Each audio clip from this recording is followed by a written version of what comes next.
Hi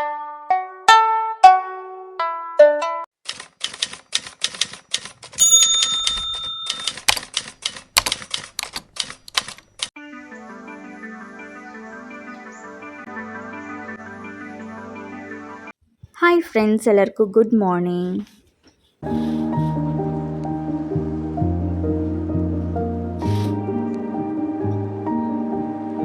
hi friends, welcome back to my channel. Friends, last ವ್ಲಾಗಲ್ಲಿ ನಾನು ಇಲ್ಲಿಗೆ end ಮಾಡಿದ್ದೆ. ಸೊ ಇವಾಗ ಮತ್ತೆ ಅದೇ ವ್ಲಾಗಲ್ಲಿ ಕಂಟಿನ್ಯೂ ಮಾಡ್ತಾ ಇದ್ದೀನಿ. ಸೊ ನಾನು ಲಾಸ್ಟ್ ವ್ಲಾಗಲ್ಲಿ ಹೇಳಿದ್ದೆ ನನ್ನ ಮಗನಿಗೆ ಬಟ್ಟೆ ಎಲ್ಲ ತೊಗೊಂಬಂದಿದ್ದೆ ಬರ್ಡೇಗೆ ಅಂತ, ತೋರಿಸ್ತೀನಿ ಅಂತ. ಸೊ ಈ ವ್ಲಾಗಲ್ಲಿ ತೋರಿಸ್ತೀನಿ ನಾನು. ಮೊದಲನೇದು ಇದು ಕೋಟ್ ಟೈಪ್. ಸೊ ಒಳಗಡೆ ಟೀ ಶರ್ಟ್ ಬರುತ್ತೆ, ಮತ್ತು ಹೊರಗಡೆ ಈ ರೀತಿ ಕೋಟ್ ಬರುತ್ತೆ. ಟೀ ಶರ್ಟ್ ಇದು. ಸೊ ಈ ಕಲರ್ ನಾನು ಹಾಕೇ ಇರಲಿಲ್ಲ ಅವನಿಗೆ. ಸೊ ಇದು ಪರ್ಪಲ್ ಕಲರು. ಸೊ ಹಾಕೇ ಇರಲಿಲ್ಲ ಪರ್ಪಲ್ ಕಲರಲ್ಲಿ. ಸೊ ಹಾಗಾಗಿ ತುಂಬ ಇಷ್ಟ ಆಯಿತು, ಹಾಗಾಗಿ ಇದನ್ನು ತಗೊಂಡೆ ನಾನು.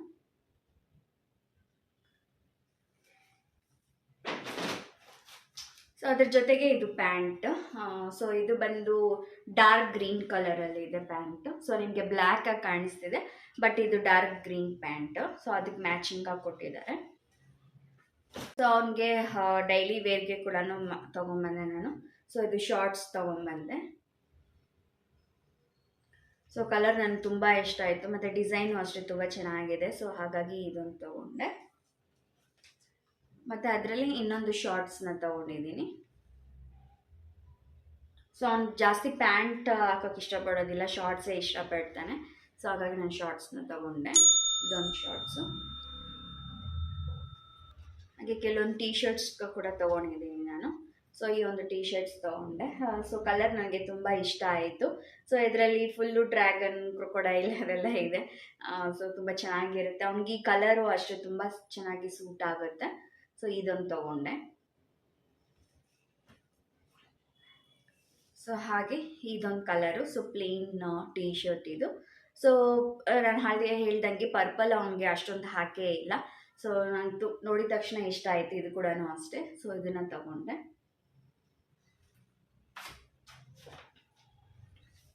ಹಾಗೆ ಇದೊಂದು ಟೀ ಶರ್ಟ್.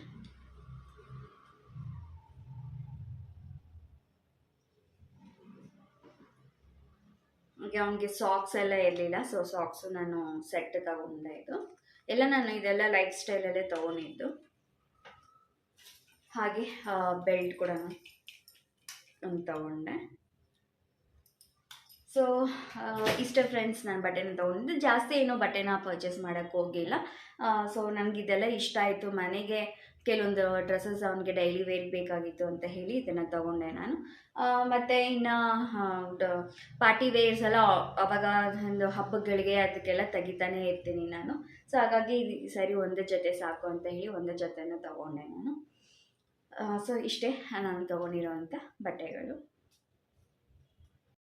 ಫ್ರೆಂಡ್ಸ್, ಎಲ್ಲ ಕೆಲಸ ಆದಮೇಲೆ ಮಧ್ಯಾಹ್ನ ಹೊತ್ತು ಸ್ವಲ್ಪ ಹೊತ್ತು ಮಲಗೋದು ನನಗೆ ಅಭ್ಯಾಸ ಆಗಿಬಿಟ್ಟಿದೆ. ಇವಾಗಿಂದನೇ ಅಲ್ಲ, ಮದುವೆಗೆ ಮುಂಚೆಯಿಂದನೂ ಅಷ್ಟೇ. ಸ್ವಲ್ಪ ಹೊತ್ತು ಮಧ್ಯಾಹ್ನ ಮಲಗಿದ್ರೇ ನನಗೂ ಇನ್ನೇನೋ ಒಂಥರ ರಿಲ್ಯಾಕ್ಸ್ ಆಗುತ್ತೆ.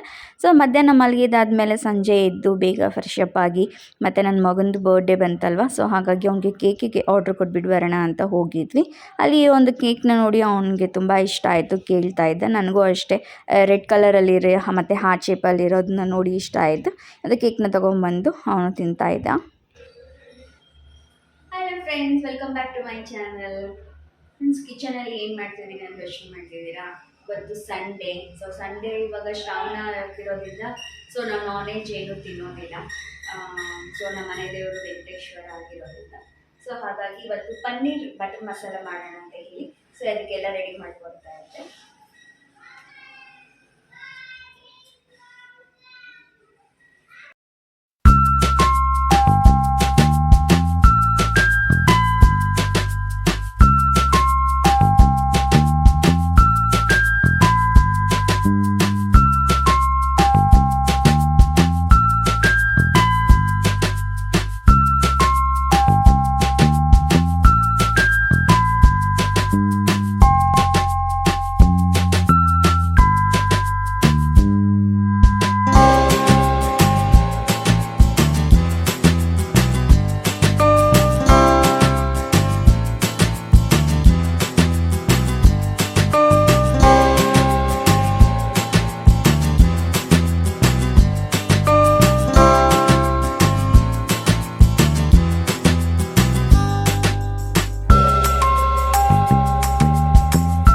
ಫ್ರೆಂಡ್ಸ್, ಫಸ್ಟಿಗೆ ಒಂದು ಕಡಾಯಿ ಇಟ್ಟು ಅದಕ್ಕೆ ಸ್ವಲ್ಪ ಎಣ್ಣೆ ಹಾಕಿ ಅದಕ್ಕೆ ಎಲ್ಲ ಮಸಾಲೆ ಐಟಮ್ಸ್ನ ಹಾಕೊತಿದ್ದೆ. ಚಕ್ಕೆ, ಲವಂಗ, ಮರಾಠಿ ಮೊಗ್ಗು, ಏಲಕ್ಕಿ, ಹಾಗೆ ಶುಂಠಿ, ಬೆಳ್ಳುಳ್ಳಿ ಇದನ್ನೆಲ್ಲ ಹಾಕ್ಕೊತಾ ಇದ್ದೆ. ಹಾಗೆ ಈರುಳ್ಳಿ ಕಟ್ ಮಾಡಿ ಇಟ್ಕೊಂಡಿದ್ನಲ್ಲ, ಈರುಳ್ಳಿನ ಹಾಕ್ಕೊತಾ ಇದ್ದೆ. ಈರುಳ್ಳಿ ಚೆನ್ನಾಗಿ ಫ್ರೈ ಆದಮೇಲೆ ಟೊಮೆಟೊನ ಹಾಕ್ಕೊತಿದ್ದೆ. ಸೊ ಟೊಮೆಟೊ ಕೂಡ ಸಾಫ್ಟ್ ಬರೋವರೆಗೂ ಚೆನ್ನಾಗಿ ಫ್ರೈ ಮಾಡ್ಕೊಬೇಕು. ಆಮೇಲೆ ಮತ್ತು ಇದಕ್ಕೆ ಹಸಿಮೆಣ್ಸಿನ್ಕಾಯಿ ಮತ್ತು ಗೋಡಂಬಿ, ನಿಮಗೆ ಆಪ್ಷನು ಬೇಕಿದ್ರೆ ಗೋಡಂಬಿನ ಹಾಕ್ಕೊಬೋದು, ಇಲ್ಲಾಂದರೆ ಸ್ಕಿಪ್ ಮಾಡ್ಕೊಬೋದು. ಸೊ ಗೋಡಂಬಿನ ಹಾಕ್ಕೊಂಡು ಚೆನ್ನಾಗಿ ಫ್ರೈ ಮಾಡ್ಕೊಬೇಕಾಗುತ್ತೆ. ಸೊ ಅಲ್ಲಿ ಫ್ರೈ ಆಗ್ತಿದೆ, ನಾನು ಇಲ್ಲಿ ಪನ್ನೀರನ್ನ ಕಟ್ ಮಾಡ್ಕೊಳ್ಳೋಣ ಫ್ರೈ ಆಗೋಷ್ಟರಲ್ಲಿ ಅಂತ ಹೇಳಿ ಪನ್ನೀರನ್ನ ಕಟ್ ಮಾಡ್ಕೊತಾ ಇದ್ದೀನಿ.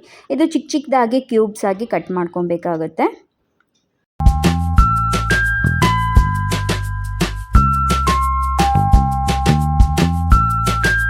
ಈಗ ಎಲ್ಲ ಫ್ರೈ ಆಗಿದೆ. ಸೊ ಫ್ರೈ ಆಗಿದ್ದಾದಮೇಲೆ ಒಂದು ಪ್ಲೇಟ್ಗೆ ಹಾಕ್ಕೊಂಡು ಇದು ತಣ್ಣಗಾಗೋದಕ್ಕೆ ಬಿಡಬೇಕಾಗುತ್ತೆ.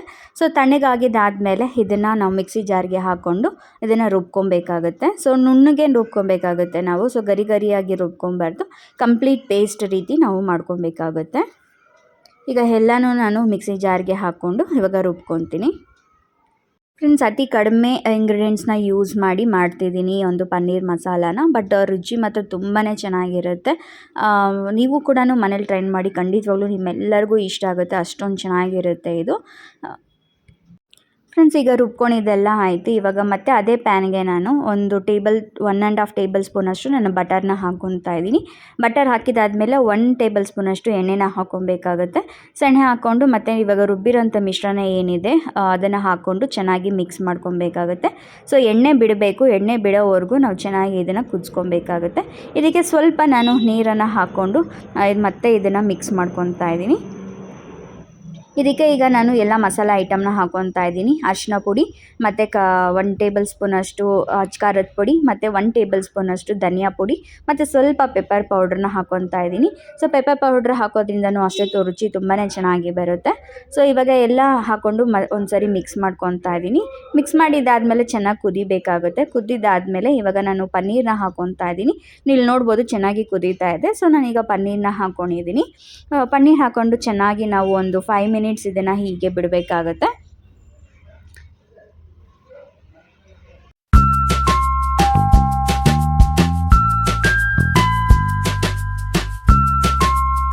ಈಗ ಇದು ಚೆನ್ನಾಗಿ ಬೆಂದಿದೆ, ಪನ್ನೀರ್ ಎಲ್ಲನೂ ಅಷ್ಟೇ ನೀಟಾಗಿ ಇದು ಕರಿ ರೀತಿ ಆಗಿದೆ. ಇದಕ್ಕೆ ಲಾಸ್ಟಲ್ಲಿ ನಾನು ಕಸ್ತೂರಿ ಮೇಥಿನ ಹಾಕ್ಕೊಂಡು ಇದನ್ನು ಮತ್ತೆ ಇನ್ನೊಂದು ಸಾರಿ ಮಿಕ್ಸ್ ಮಾಡ್ಕೊತಾ ಇದ್ದೀನಿ. ಸೊ ರುಚಿ ಮತ್ತು ತುಂಬಾ ಚೆನ್ನಾಗಿರುತ್ತೆ. ಇದು ಕಸ್ತೂರಿ ಮೇಥಿ ಲಾಸ್ಟಲ್ಲಿ ಹಾಕೋದ್ರಿಂದ ಅದು ಫ್ಲೇವರ್ ಕೂಡ ಚೆನ್ನಾಗಿ ಸಿಗುತ್ತೆ. ಮತ್ತು ಇದಕ್ಕೆ ನೀವು ಫ್ರೆಶ್ ಕ್ರೀಮ್ ಕೂಡ ಯೂಸ್ ಮಾಡ್ಬೋದು. ನಾನು ಫ್ರೆಶ್ ಕ್ರೀಮ್ನ ಯೂಸ್ ಮಾಡ್ತಾ ಇಲ್ಲ, ಯಾಕಂದರೆ ಸ್ಕಿಪ್ ಮಾಡ್ತಾ ಇದ್ದೀನಿ. ಸೊ ರುಚಿಯಾದ ಪನ್ನೀರ್ ಬಟರ್ ಮಸಾಲ ರೆಡಿಯಾಗಿದೆ. ಸೊ ಪನ್ನೀರ್ ಬಟರ್ ಮಸಾಲ ಮನೆಯಲ್ಲೇ ಮಾಡಿದೆ. ರೋಟಿ ಮಾತ್ರ ನಾನು ಹೊರಗಡೆಯಿಂದ ಹೋಟೆಲಿಂದ ತರಿಸಿದ್ದೆ. ಸೊ ರುಚಿಯಾದ ಪನ್ನೀರ್ ಬಟರ್ ಮಸಾಲ ರೆಡಿ ಆಗಿದೆ. Friends, welcome back to my channel. Friends, ಊಟ ಎಲ್ಲ ಮಾಡಿದ್ದಾಯಿತು. ಸೊ ಊಟ ಎಲ್ಲ ಮಾಡಿದಾದ್ಮೇಲೆ ಸ್ವಲ್ಪ ಹೊತ್ತು ಟಿ ವಿನ ನೋಡ್ಕೊಂಡು ಕೂತ್ಕೊಂಡಿದ್ದೆ. ಸೊ ಟಿ ವಿ ನೋಡಿದ್ದಾಯಿತು. ಇವಾಗ ಮಲಗೋಣ ಅಂತ ಬಂದೆ. ಸೊ ನಾನು ವ್ಲಾಗ್ನ ಇನ್ನೂ ಎಂಡ್ ಮಾಡಿರಲಿಲ್ಲ ಅಲ್ವಾ. ಸೊ ಹಾಗಾಗಿ ಮತ್ತೆ ನಾನು ವೀಡಿಯೋನ ಕಂಟಿನ್ಯೂ ಮಾಡ್ತಾ ಇದ್ದೀನಿ. ಸೊ ಪನ್ನೀರ್ ಮಾತ್ರ ನಾನು ತೋರಿಸಿದ್ದೀನಿ ನಿಮಗೆ ಹೇಗೆ ಮಾಡೋದು ಅಂತ. ಬಟರ್ ನಾನು ಆಚೆಯಿಂದನೇ ತರಿಸ್ಕೊಂಡಿದ್ದೆ ಹೋಟ್ಲಲ್ಲಿ. ಸೊ ನಾನು ಮನೇಲಿ ಮಾಡಿರಲಿಲ್ಲ, ಯಾಕಂದರೆ ಅದು ಸ್ವಲ್ಪ ರಿಸ್ಕಿ ಫ್ಯಾಕ್ಟ್ರು. ಹಾಗಾಗಿ ಸೊ ಪನ್ನೀರ್ ಬಟರ್ ಮಸಾಲ ಕಡಿಮೆ ಇಂಗ್ರೀಡಿಯೆಂಟ್ಸ್ನ ಬಳಸಿ ನಾನು ಮಾಡಿದ್ದೀನಿ. ನೀವು ಕೂಡ ಮನೇಲಿ ಟ್ರೈ ಮಾಡಿ, ಖಂಡಿತವಾಗ್ಲೂ ನಿಮ್ಮೆಲ್ಲರಿಗೂ ಇಷ್ಟ ಆಗುತ್ತೆ ಅಂತ ಹೇಳೋಕ್ಕೆ ಇಷ್ಟಪಡ್ತೀನಿ. ಸೊ ಟ್ರೈ ಮಾಡಿದಾದಮೇಲೆ ಮನೇಲಿ ಎಲ್ಲರೂ ಯಾರೆಲ್ಲ ಟ್ರೈ ಮಾಡ್ತೀರಾ, ಹೇಗೆ ಬಂತು ಅಂತ ನಾನು ಕಮೆಂಟ್ ಮೂಲಕ ತಿಳಿಸಿ. ನನಗೆ ಏನೋ ಒಂಥರ ಕುತೂಹಲ, ಮಾಡಿದ್ದಾರೆ ಸೊ ಟ್ರೈ ಮಾಡಿದ್ದಾರೆ ಅಂತ ಒಂದು ಸಮಾಧಾನ ಕೂಡ ಸಿಕ್ಕುತ್ತೆ. ನಾನು ತೋರಿಸಿರೋ ಅಂಥದ್ದನ್ನ ಟ್ರೈ ಮಾಡಿದ್ದಾರೆ ಅಂತ. ಸೊ ಹಾಗೆ ನಿಮ್ಗೆ ಏನೇ ಒಂದು ಕ್ವಶನ್ಸ್ ಇದ್ರು, ಏನೇ ಒಂದು ಡೌಟ್ಸ್ ಇದ್ರು ನನ್ನ ಬಗ್ಗೆ ಕೇಳೋದಕ್ಕೆ ನೀವು ಕಮೆಂಟ್ ಮೂಲಕ ತಿಳಿಸಿ. ನಾನು ಕಮೆಂಟಲ್ಲಿ ಅದರ ಉತ್ತರ ಕೊಡ್ತೀನಿ. ನಾನು ವ್ಲಾಗ್ಸ್ನ ಮಾಡ್ತಾ ಇರ್ತೀನಲ್ಲ, ಅದ್ರಲ್ಲಿ ಕೂಡ ನಾನು ಉತ್ತರ ಕೊಡ್ತೀನಿ. ಸೊ ಇವತ್ತಿನ ವ್ಲಾಗ್ ಇಷ್ಟೇ. ಸೊ ಇವತ್ತಿನ ವ್ಲಾಗ್ ನಿಮ್ಮೆಲ್ಲರಿಗೂ ಇಷ್ಟ ಆಗಿದ್ರೆ ಒಂದು ಲೈಕ್ ಮಾಡಿ, ಹಾಗೆ ಶೇರ್ ಮಾಡಿ. ಸೊ ಈ ವ್ಲಾಗ್ನ ನಾನು ಇಲ್ಲಿಗೆ ಎಂಡ್ ಮಾಡ್ತಾ ಇದ್ದೀನಿ. ಮುಂದಿನ ವಿಡಿಯೋದಲ್ಲಿ ಮತ್ತೊಮ್ಮೆ ಸಿಗ್ತೀನಿ ಅಂತ ಹೇಳ್ತಾ, ಅಂಟಿಲ್ ದೆನ್ ಎಲ್ಲರಿಗೂ ನಮಸ್ಕಾರ.